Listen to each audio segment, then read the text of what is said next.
I'm going to call to order the Board of Governors meeting. Minoka, will you call the roll, please? Chair Colson. Here.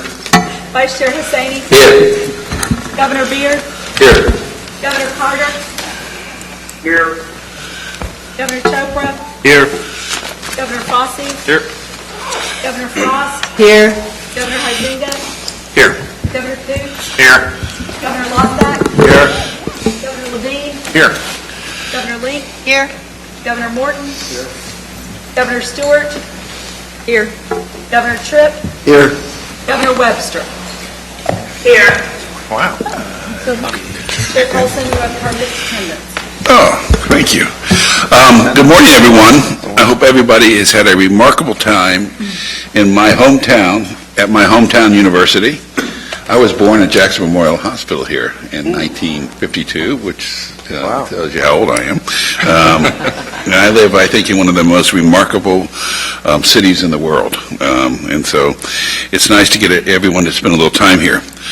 I want to thank Florida International University for hosting the meeting. Chair Mallory, President Rosenberg, and all the phenomenal staff at FIU have been working for weeks to get prepared to host not only our board meeting, but also yesterday's trustees summit. President Rosenberg, would you like to say a few words? Good morning, Mr. Chair, members of the board. You've had the opportunity or the burden to hear me a lot over the last few years, so if you wouldn't mind, Mr. Chair, I'd like to cede the welcome to the reason we're all here, all of us, what brings us here, and that's our students. And it's our students that we make these decisions for, trying to keep in mind that the better the education we can offer to them, the better Florida will be. So if you wouldn't mind, I'd cede the few moments that I have to our students. Perfect. Thank you. And I'd like to first introduce our first of three incredible students, Michael Perez. Michael. Good morning, everyone, and welcome to FIU. I'd like to tell you a little bit about myself.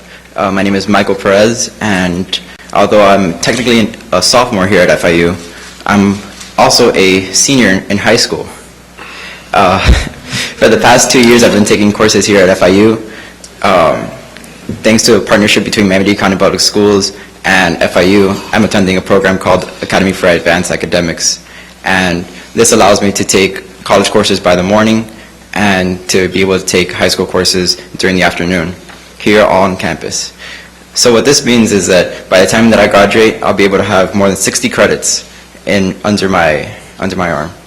And as soon as I graduate, I'll be able to go straight into my major and to my upper level courses for chemistry, as I look forward to graduating and eventually going on to medical school. However, aside from saving so much money on those 60 credits and from being welcomed here by FIU during these past 2 years, I've had many other opportunities thanks to FIU. In fact, I've been able to attend lectures by renowned scientists from around the country and around the world, which I thoroughly enjoyed. In addition, I've even had all my certifications to do research in laboratories, and all this was made possible by FIU. And I'm extremely grateful. However, I'm only one of the 6,000 voices of dual enrollment, and on behalf of all 6,000 voices, I'd like to say thank you. Thank you for the amazing opportunity, because I'm a part of the first generation of my family to go to college, and this is truly worlds ahead, as FIU would consider it. I would have never expected this, and I'm glad for this opportunity. Thank you very much, and I hope you have a wonderful day. Thank you.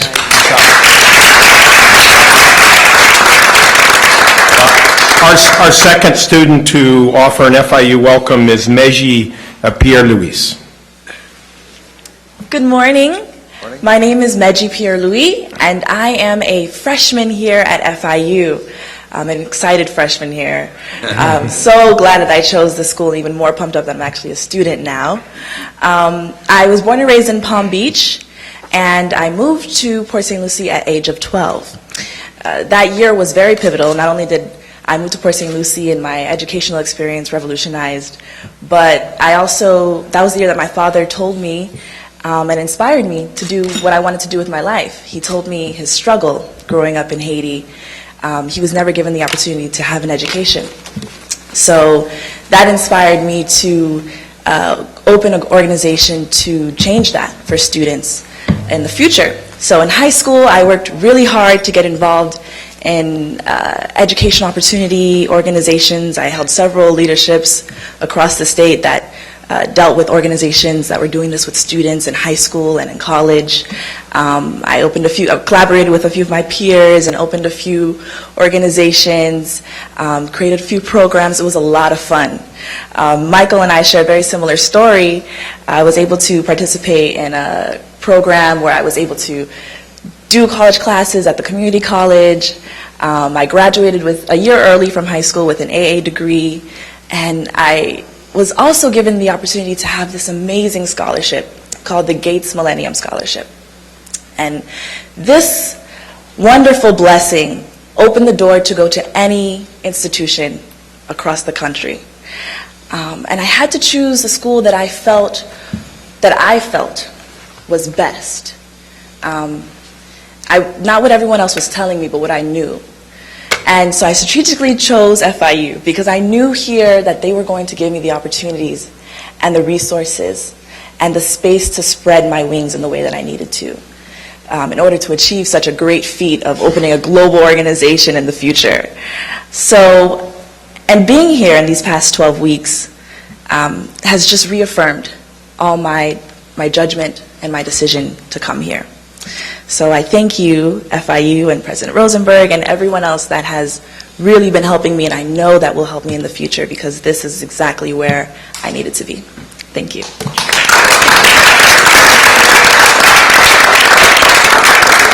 And the final representative of our welcome delegation is a graduate student, Shahed Al-Tamar.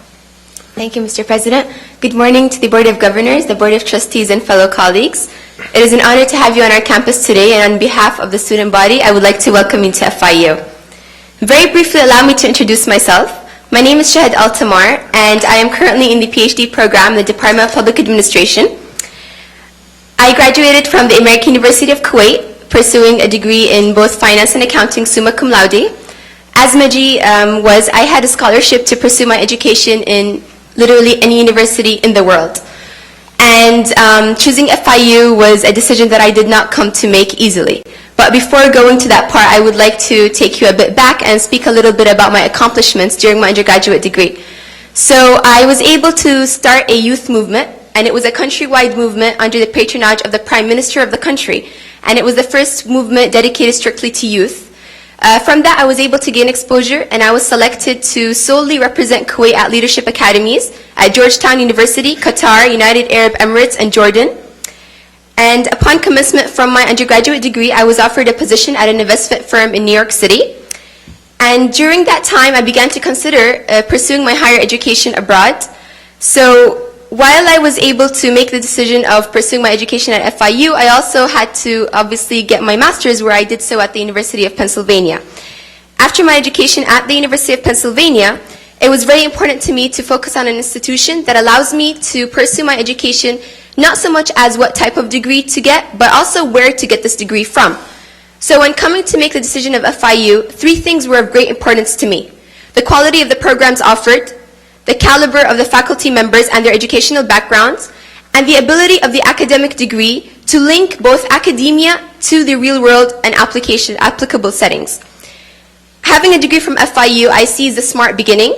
I look to broaden FIU's horizons overseas, and I would like to translate both the education and knowledge I obtained from this institution to Kuwaiti settings, and I am very excited to be here today. I'm very excited to pursue this degree at FIU, and I would like to again welcome you to FIU. Thank you very much.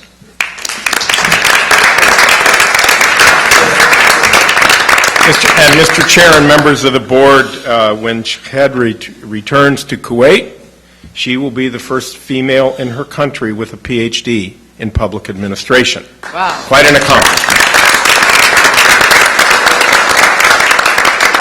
That concludes our welcome.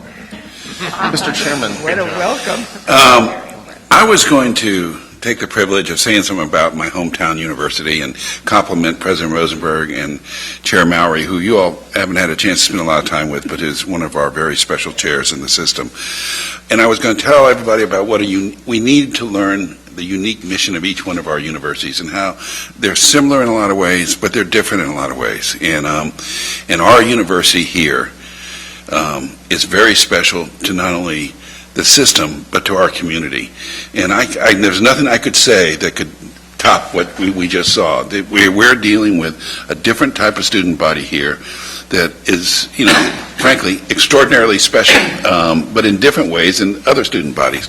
So as we go from campus to campus, I think it's important that we take an effort to learn how each one of them is unique and special and needs, and we need to learn all that. So thank you all very much. I want to take a moment and talk about the remarkable event the Trustee Summit was yesterday. Maury, our Vice Chair, did a remarkable job. And Thank you. more importantly, our Vice Chair's daughter, Nika, stand up Nika, is here today. And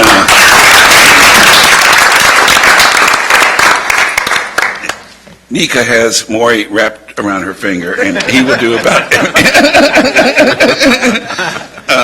and so we welcome it. But what Maury got accomplished yesterday with a lot of help from our staff was extraordinary. Well over half the trustees in the system took time to join colleagues from around the state to talk about higher education in Florida. More than 100 people attended the summit. As a way of building system synergy, trustees participated in roundtable discussions on topics including leadership, academic and student affairs, budget, finance, and audit and facilities. New trustees were able to get to know one another in an orientation session. We were also fortunate to have national and international experts address the group. Dr. Thomas Ross, president of the 17-campus University of North Carolina system, delivered the keynote and participated in a discussion with Vice Chancellor Andrew Hamilton from the University of Oxford about how our universities can be globally competitive. This kind of dialogue is incredibly important, working together on issues facing the system. I know that we will be able to achieve our goal of becoming the best system in the nation.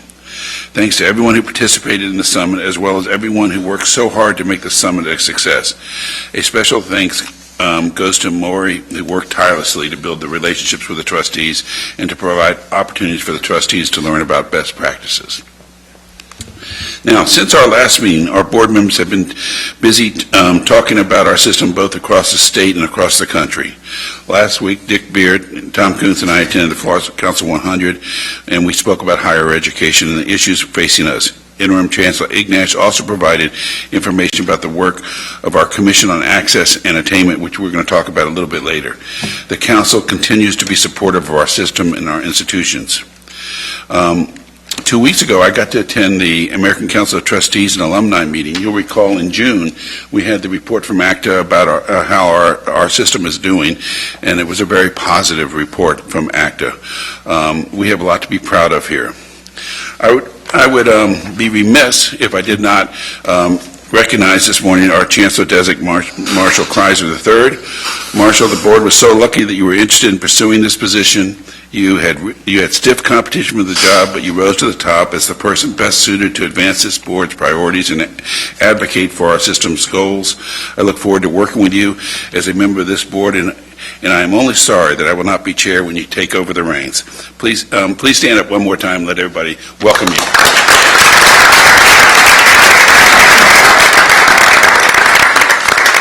Okay.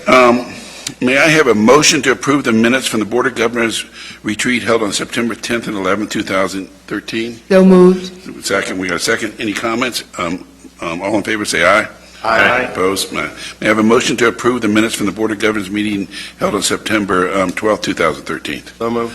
We got a second. Any discussion? All in favor, say aye. Aye. Opposed? That motion passes. May I have a motion to approve the minutes from the Board of Governors meeting held by conference call on September 27th, 2013? So moved. Second.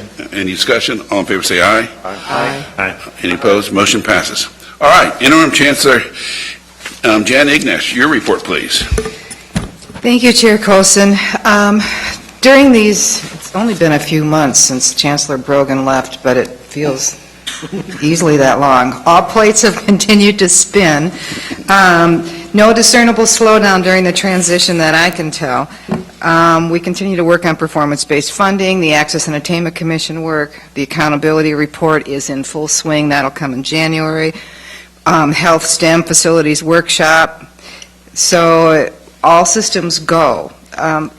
Something very exciting occurred about a month ago, and Janet, are you in the audience? Janet Owen, please stand. Janet Owen, our wonderful governmental relations person, and Brent Jacquet in Washington, D.C., organized a Department of Defense Agency R&D workshop, and all SUS institutions sent their vice presidents for research and their governmental relations persons. We had phenomenal presentations from the Assistant Secretary of the Department of Defense and the R&D folks who lead the Air Force, the Navy, the Army, these are folks who have PhDs from Stanford in particle physics, and they went through the areas of research that are top priorities for them. So there's a synergy that came out of this, I think, that we can build on. We already talked yesterday about the cybersecurity report and how that's a natural for Florida with our 29 bases and installations. So out of this workshop, I think that if we bring the group together as a system and look at the couple of areas that we may next want to pursue, it's an opportunity to pull together and also maybe coordinate our efforts for some of the federal dollars that are going to be invested in these other areas of research. So I'm very excited about that. I also spent quite a bit of time meeting with Senate and House policy and budget chairs during this interim, and it was good to talk to them about not only how they view our system and all things are positive, but also what was on their agenda in terms of looking forward for the next ledge session. We got the word out to a number of groups about the $15 million grants that are available for the Access and Attainment Commission that I'll be talking about later, which the legislature very generously funded this last year. I gave a presentation at the State Board of Education about the grants. Governor Link sat next to me for hours during that session to provide moral support. Thank you. I also gave a September 5th presentation to the House Education and Workforce Committee on the gap analysis work, and a November 5th presentation to the Senate. The Senate kept me there for about half an hour after the 15 minutes of Q&A, so they're very interested in this work. We have their attention. This is great. Also on that panel was Chris Hart, Workforce Florida, Rick Beasley from the Miami area for Workforce, and our wonderful Chancellor-elect Marshall Kreiser. So it was a very good session, very lively. I also gave that November 14th presentation on the gap analysis work to the Florida Council of 100. So we're trying to hit, you've kind of got a window of opportunity when this work gets out there, and we're trying to take advantage of that and maximize that. I participated in the Higher Education Coordinating Council meeting on October 28th. That's the first organizational meeting after the new legislatively mandated membership. So, and Marshall Kreiser chaired that. I'm happy to report that we have filled both of the two STEM/Health Committee positions. We're waiting for the final ink to dry on the contract with the woman who will be our special consultant for the STEM Health Initiative. She is part of the SUS system and is a medical, works in the Department of Medicine at Florida State. And then we have just hired, that contract is signed with Amy Bevan, who is at the University of Texas, Houston, in their health sciences program. She's got a phenomenal background, too, campus experience. So we're bringing two very strong people to the office to work in the area of STEM health to support the committee's work. I also met with the outgoing executive director of the Florida Association of Colleges of Teacher Education and the new incoming faculty executive director, Terry Osborne, to discuss areas of mutual interest and establish a relationship with them. Randy, Tim, and I met with Bill Campman, Microsoft Corporation's education person, to discuss Florida's growing IT industry in areas of mutual interest. And then the three of us also met with Steve Weissel and others at SciQuest to discuss e-procurement, which stands for electronic procurement. That's a cloud-based process which centralizes purchasing, and you've heard a little bit about that yesterday. We've hired 2 new board staff, Jonathan Vidales with a master's from FSU in economics, who comes with a good statistical background and is going to help our research capabilities in the office, and then Amy, whom I just mentioned. Finally, I'd like to mention that our staff, in addition to all the work they do in the office, have presented papers at national conferences and given presentations, and this is critically important for the national stature of the staff and the work that we do. Andrew Morse gave 3 papers, one of which is in press in a journal, peer-reviewed journal, Research in the Schools. Tim Jones was on a panel on performance-based funding at the American Association for the Study of Higher Education in St. Louis just recently. And Chris Mullen, who's here in the audience also, was at the ASH conference facilitating sessions on student success, and a discussant at the Association for Public Policy and Management conference in Washington, D.C. So staff do this on their own time, and I think it's important to note that that their dedication to higher education bleeds out from things that we do in the office. This is good. Finally, I would like to thank the board for this opportunity to serve as your interim chancellor. And I'm very much looking forward to working with Marshall when he joins us for good in January, on January 6th. I must say, having walked in your shoes, your future shoes in this job for a few months, I have a new appreciation for what this entails, and you will not have a more dedicated vice chancellor. I'm very delighted you're on board. So is the rest of the staff. Thank you. Thank you. I think we ought to give Jan a round of applause for what she's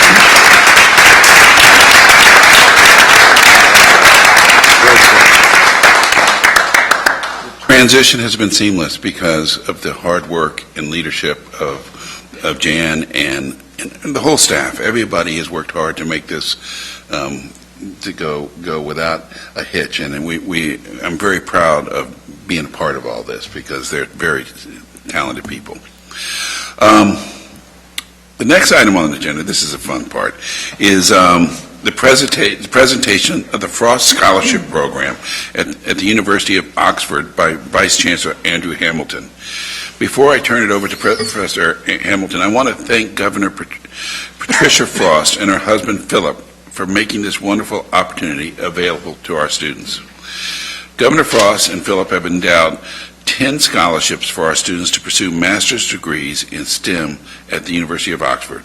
This is a wonderful opportunity and speaks not only to the generosity of Pat and Philip, but also their commitment to encouraging students to pursue STEM degrees. We are fortunate today to have with us Professor Andrew Hamilton, who is the Vice Chancellor at the University of Oxford. Prior to assuming the role as Chief Executive Officer at Oxford, Professor Hamilton served as Provost at Yale University. He has also been a faculty member in the chemistry departments at Princeton and at the University of Pittsburgh, where he also held the post of Department Chair. He has been recognized for his academic achievements all over the world, including receiving the International Isaac Christensen Award in the macrocyclic. He was at Princeton. I never saw the chemistry building at Princeton when I was there.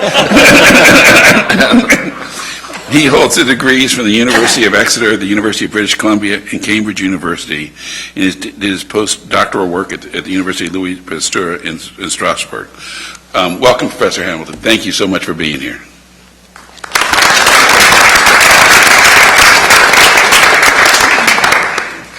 Ladies and gentlemen, Chair Coulson, governors, ladies and gentlemen, it's an enormous privilege for me to be here this morning announcing something that has been in the works for a few months, but today we publicly announce the establishment of a very important scholarship program for study at the University of Oxford. It will be, as you've heard from Chair Coulson, a programme targeted to the very best and brightest students from the state university system in Florida, and we are encouraging them to apply for this scholarship to come and study in Oxford for a master's degree in a broad range of STEM subjects, of STEM courses.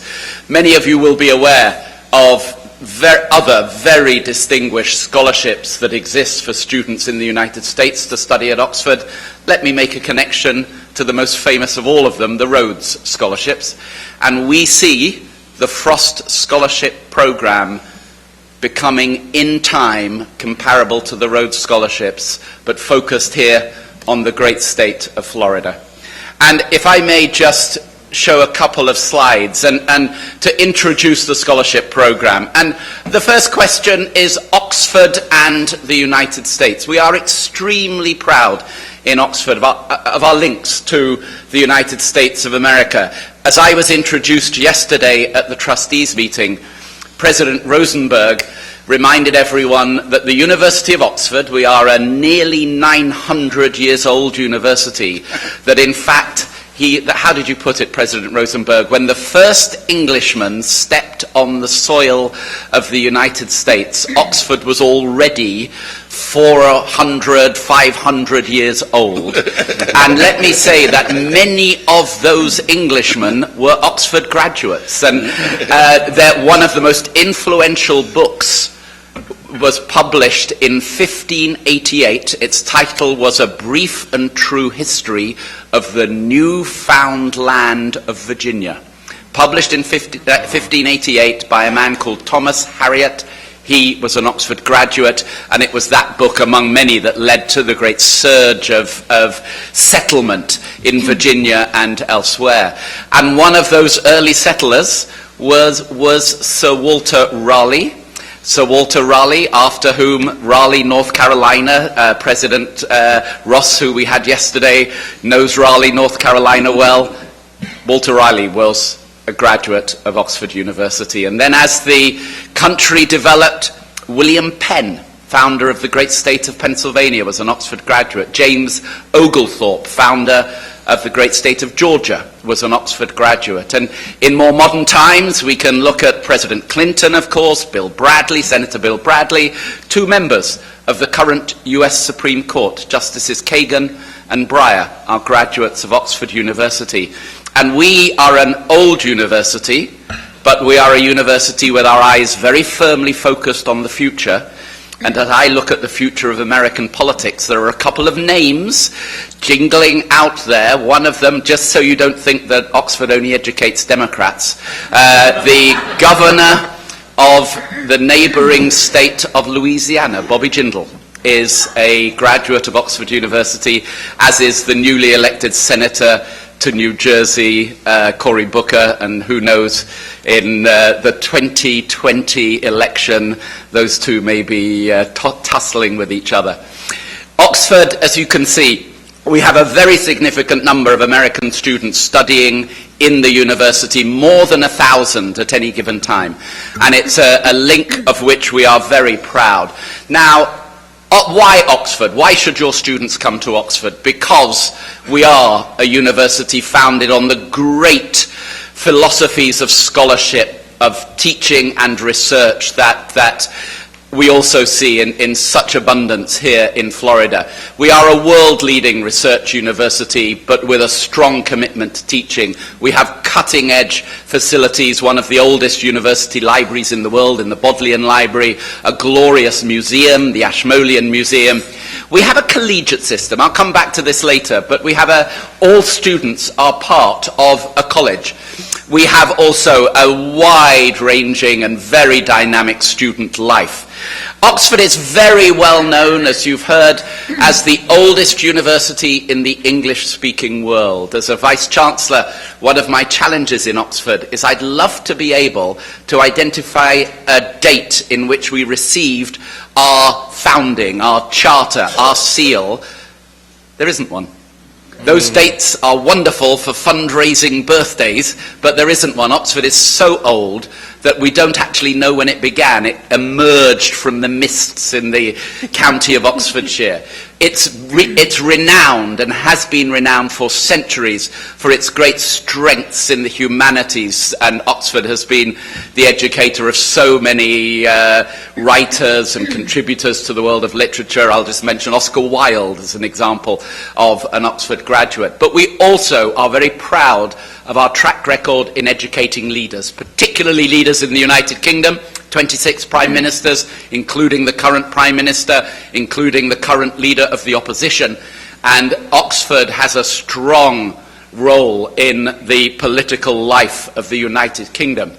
But what the Oxford you may know less well is a very modern Oxford, an Oxford committed to research of the highest quality in all areas of medicine, of science, of engineering, of social science. In our medical sciences division, by several measures, we have been ranked the #1 in the world for the past 3 years, ahead of Harvard, ahead of Stanford, a very strong university where penicillin was developed, where the link between smoking and lung cancer was established at the Oxford University Medical Sciences Division.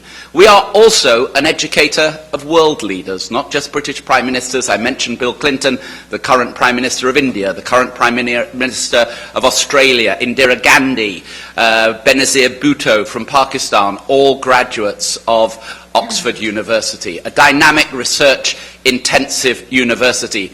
But there's one characteristic that we are very proud of in Oxford, which is a commitment to education that involves a very close working relationship between teachers and their students, a working relationship that often involves considerable one-on-one teaching and interaction. At the undergraduate level, that is based on the tutorial system, a very important part of ensuring that our students develop intellectually during the time that they are with us. Now, again, it's such an honour and a delight to announce the Frost Scholarship Programme. As you heard from Chair Coulson, it will be available for 10 master's students from next year, October 2014. It's a full scholarship package covering all university and college fees and a grant for living costs. And as I said, it will be focused primarily on subjects in the broad STEM area. It's open to final year undergraduate students from any of the SUSF SUSF institutions who are normally resident in Florida. There will be no separate application process, but we very much exhort all of you connected to the 10 universities in the SUSF system, please encourage your students, your very bright and dynamic students, to consider Oxford, to consider the Frost Scholarship Programme and to apply. There will be much. Thank you very much, President Rosenberg. I've been doing a lot of talking since I arrived in Miami. It's a program of which we are enormously excited. Let me just finish with what are those colleges, that very special integral part of Oxford University. We have 38 colleges. Every student, every faculty member is a member of a college. And they offer they offer a small, intimate community for all students and for all faculty members at the university. And this becomes a truly interdisciplinary experience where students will interact with students and scholars from a wide range of different subjects. And one of the things that we will very much be building in to the Frost Scholarship Programme, I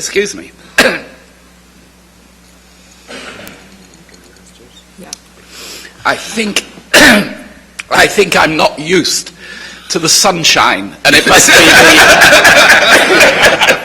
must be the sunshine that has dried out my throat, and we have a nice wet, and as you can see from the snow, this is a picture of Exeter College. We have a nice wet, damp environment that my throat has got used to.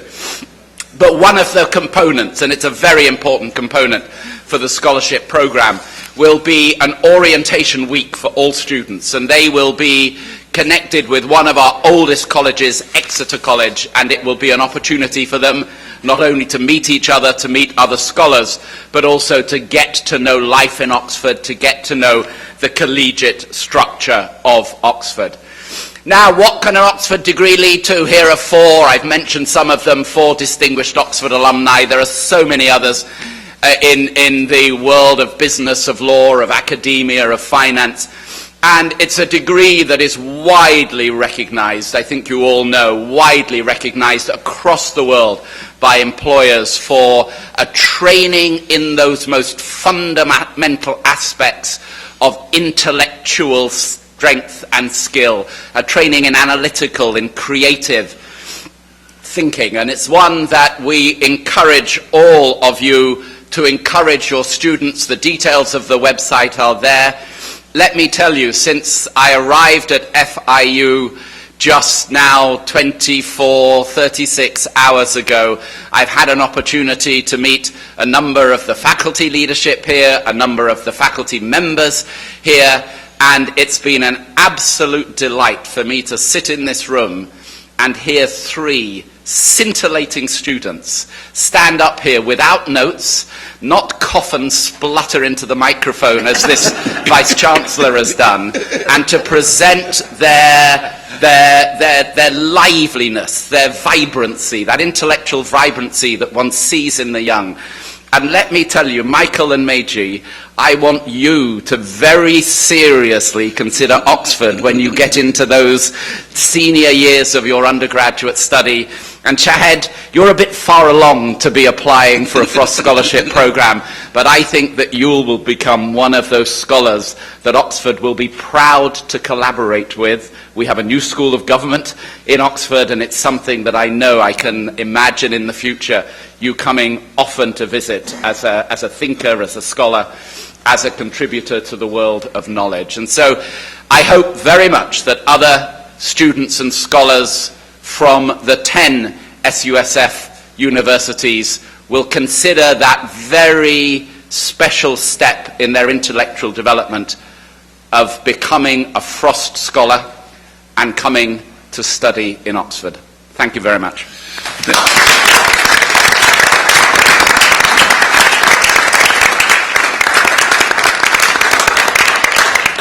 I said this last night. I live in a community where the Frosts have been the most generous of families. The School of Music at the University of Miami, the new Science Museum, the Art Museum on this campus.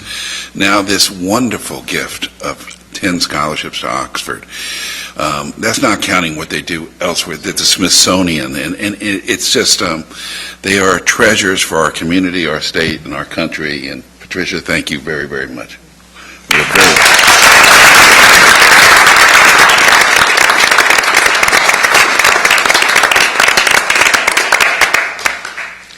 There's no coincidence that the things I'm engaged in, she gives money to.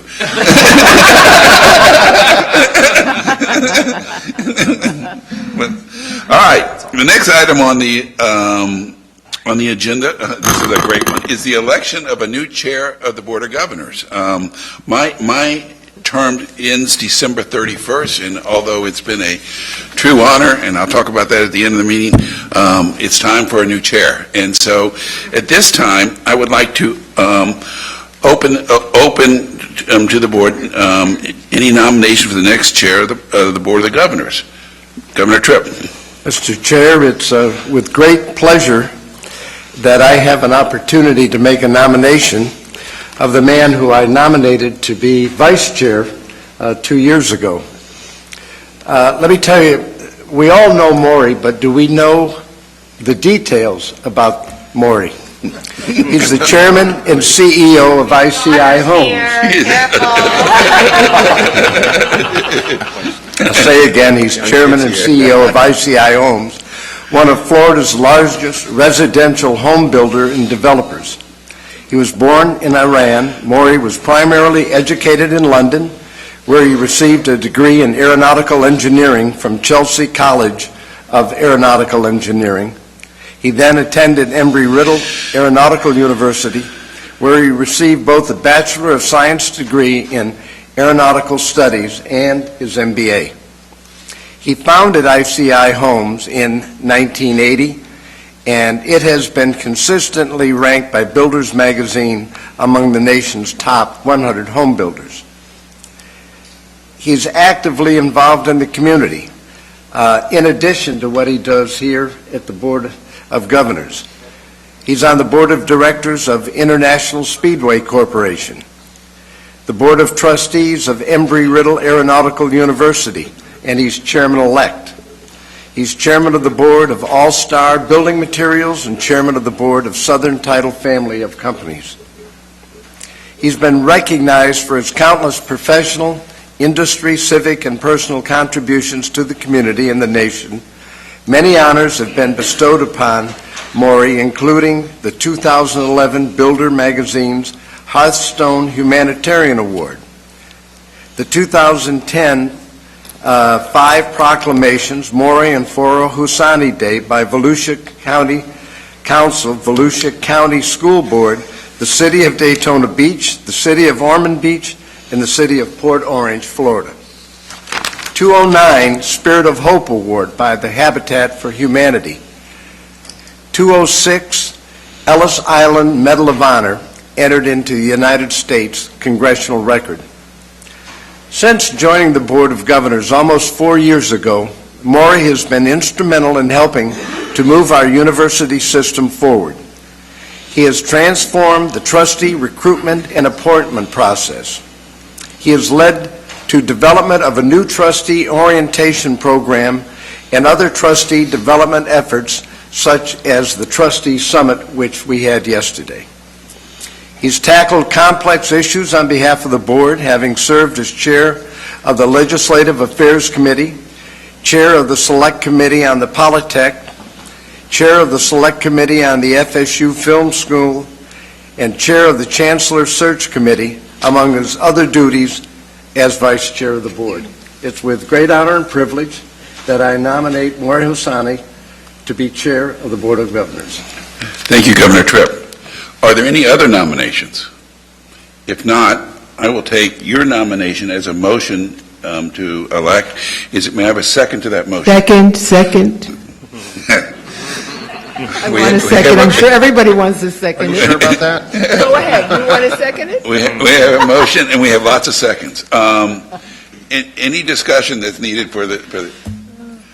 All right, all in favor say aye. Aye. All opposed? Motion passes. Congratulations.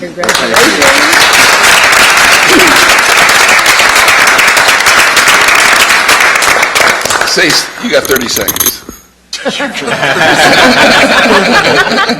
Do we negotiate later for my contract? It's a privilege and honor to serve our state and United States of America. Thank you. Thank you, Maury.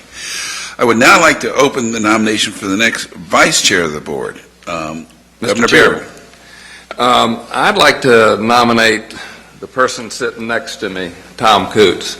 As everybody on this board, we've all gotten to know Tom in the last couple of years. We know he's a banker, and he spent 35 years with SunTrust Bank.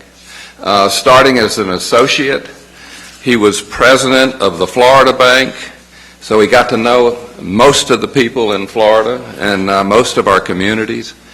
And he has risen to the highest rank at the bank, where he runs all their branches throughout the country.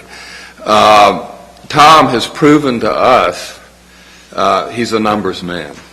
As chairman of the Budget and Finance, he has taken on a relatively complicated and difficult issue with a great deal of spunk, shall I say, and very well done, the performance funding. And with that, I'd like to nominate Tom Coots. Thank you, Governor Beard. Any other nominations? If not, I will take yours. Yours is a motion to elect, and may I have a second? Second. We have a motion and a second. Any discussion? All in favor say aye. Aye. Opposed? Motion passes. Congratulations, Governor Kuntz.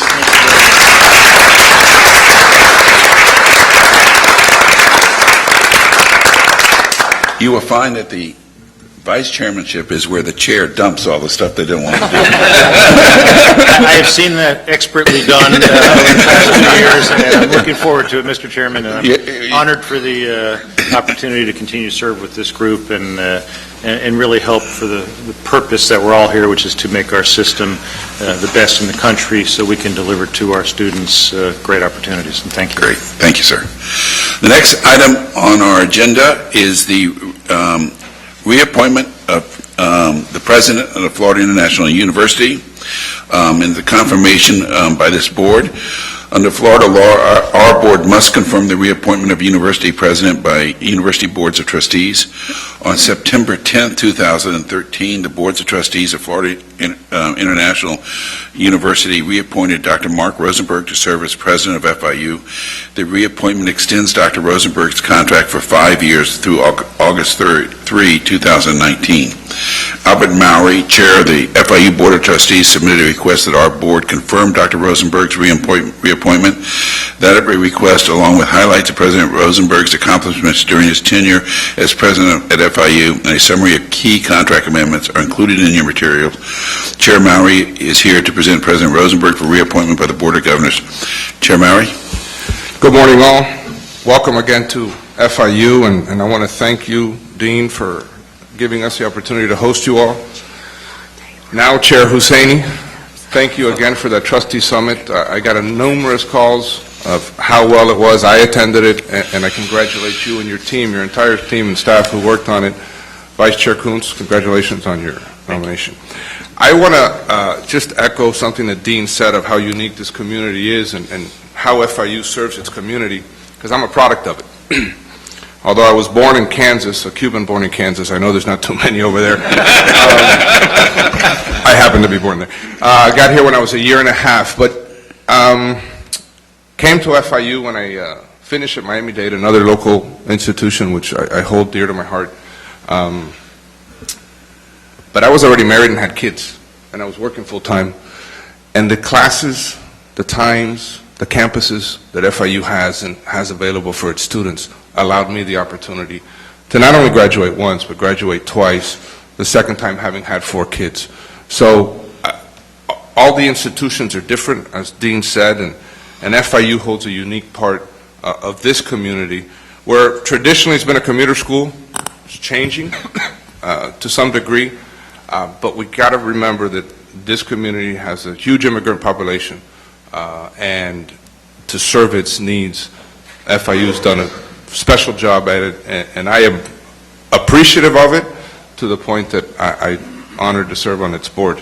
But I'm here today not for that. I'm here today to talk about our dear friend, Mark Rosenberg, who I was honored to serve on his first search committee with Governor Frost, and back then we felt very strongly we had the right person, and now we feel even stronger about the fact that we have the right person. But President Rosenberg has advocated a tradition of turning the impossible into the inevitable here at FIU. This has been especially true with his high energy, enthusiastic leadership style partnered with his commitment to steering FIU to the next horizon. And when I say energy, I mean energy. This is somebody, it doesn't matter what time of the night, you get a text from him, and I'm sleeping and he's still awake. It is amazing the energy that he brings to the institution, to the point that I sometimes think he's younger than I am, which obviously is not true. I had to do that one.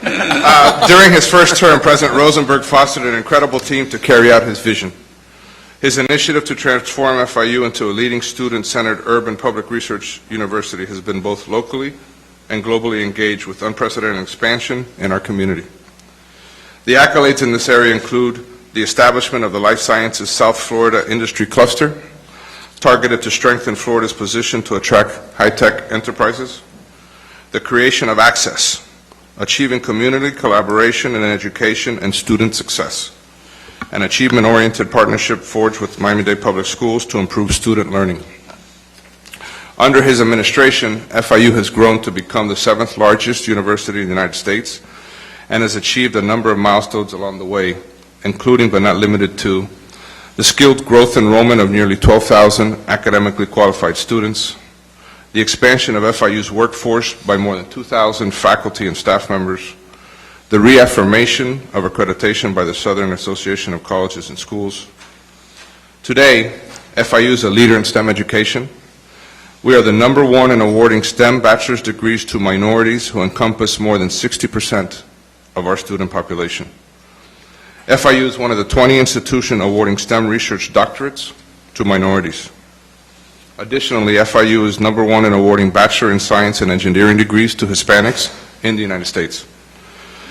Under President Rosenberg's leadership, FIU has committed to preparing our students with the tools needed for graduation. This includes a more strategic approach to guide our students in pursuing internships in order to secure jobs upon graduation. Recently, the Associations of Public and Land-Grant Universities recognized FIU's Graduation Success Initiative, GSI, as an MVP award for the university's high-tech, high-touch efforts in increasing our graduation by 9 percentage points. The pioneering GSI, which was established in 2011, takes into account the special challenges of our students who typically have difficulty graduating in traditional 4 years because of work and family obligations. Our now 6-year graduation rate of 50% is one of the best for a minority-serving institution, and this award is a testament that we're worlds ahead. President Rosenberg is also ensuring that our graduating students receive a celebration worthy of their achievements. This fall, we will have 7 commencement ceremonies, as well as 8 in the spring, followed by 6 in the summer, to give our graduates a greater opportunity to showcase their accomplishments to their families and to their friends. In addition, we host a convocation for our medical graduates, a commencement ceremony for our law graduates, and a ceremony in China for our graduates of our Tianjin program, which, if I'm not mistaken, next year will be the 10th year anniversary of that program.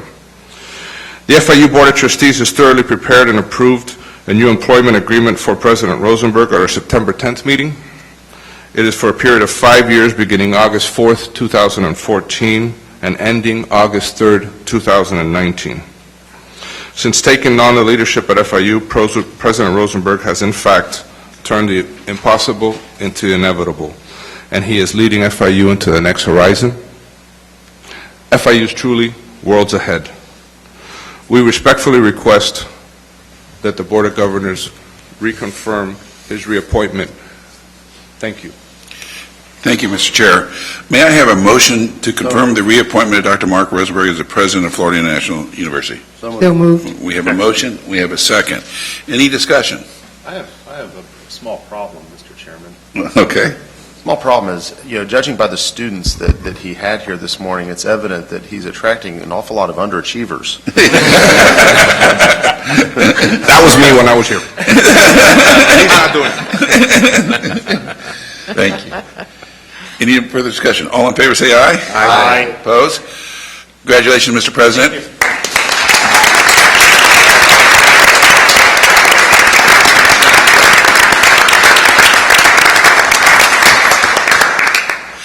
The next item on our agenda, we're going to have to postpone. It was the confirmation of John Delaney, and his chair has been on the phone all morning waiting to talk to us, but he had to go into a medical appointment, and I didn't get to him on time, so I apologize for that. If there was one president we'd do without a chair, it'd be you, John, but I can't set that precedent, so we'll do this in January. Thank you.